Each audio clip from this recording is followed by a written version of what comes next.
Panic, chaos and fear, the hallmarks of the Taliban's conquest of Kabul, Afghanistan's capital and what was the last government stronghold. America's emergency evacuation triggering panic as desperate civilians rush to the airport in fear for their lives. It's an image that'll stand as a tragic testimony to America's hasty departure. Crowds mobbing the tarmac, so desperate, some clinging for life or death to the departing planes. The pilots put in an unthinkable position. US officials saying at least 3 people were run over and killed by the tires. Local reports saying people could be seen falling from the plane as it departed. The US military temporarily suspending air operations to clear civilians flooding into the US military-controlled zone, killing at least 2 armed men in the process. After nearly 20 years of conflict, the speed at which the US-backed forces collapsed has been breathtaking.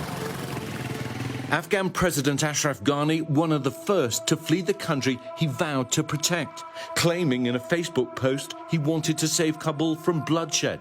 Just hours later, this footage from Al Jazeera showing Taliban fighters inside his presidential palace declaring the restoration of the Islamic Emirate of Afghanistan. All this marking the stunning climax of the militants' dramatic takeover. Taliban forces now in charge of the capital and most of the country, effectively ending the nation's experiment with liberal democracy.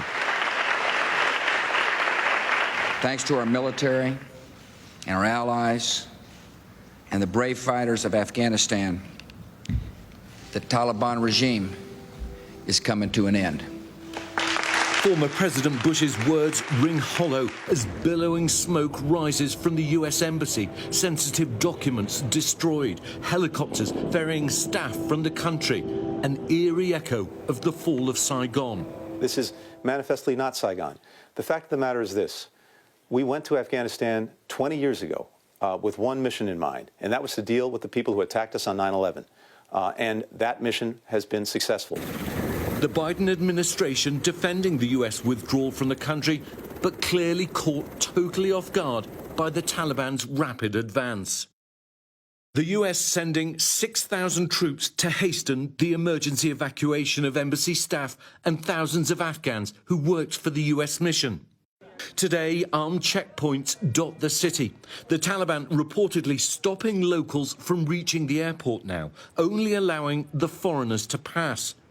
Just 5 weeks ago, President Biden proclaiming he wouldn't let this war reach a 5th president, adamant this wouldn't happen. The likelihood there's going to be the Taliban overrunning everything and owning the whole country is highly unlikely. But the worst predictions for Afghanistan's future coming true, faster than anyone imagined. In less than 3 months, the Taliban capturing nearly every major district outside Kabul. And on the streets of the capital, fear and despair. Long lines this weekend as residents scramble to withdraw their life savings from banks with dwindling funds. And a desperate crush at the Pakistan border crossing as more people try to flee. But for those left behind, the women and girls in particular, their once bright futures now seem bleak. In the last 20 years, there have been some major gains for women. Female enrollment in secondary schools grew from just 6% in 2003 to 39% in 2017. And women's life expectancy grew from just 56 years in 2001 to 66 in 2017. All of that progress now at risk. I have never felt it to this extent, helpless, hopeless, disappointed, poor and miserable in my life.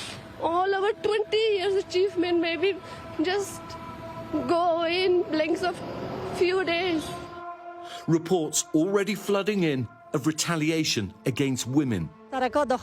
This displaced school teacher says she watched girls being lashed by the Taliban just for wearing sandals. Yet Miriam here, still defiant. I'm not afraid of them. We are not the people who will, go back to the dark era. I'm a girl and I don't care about anyone. But what should I be scared of? This is my homeland, my land. But her land, this country, now under Taliban rule. This is our first time out onto the streets of Kabul since the Taliban came in and came to power. There are people out, there is traffic, there are pedestrians.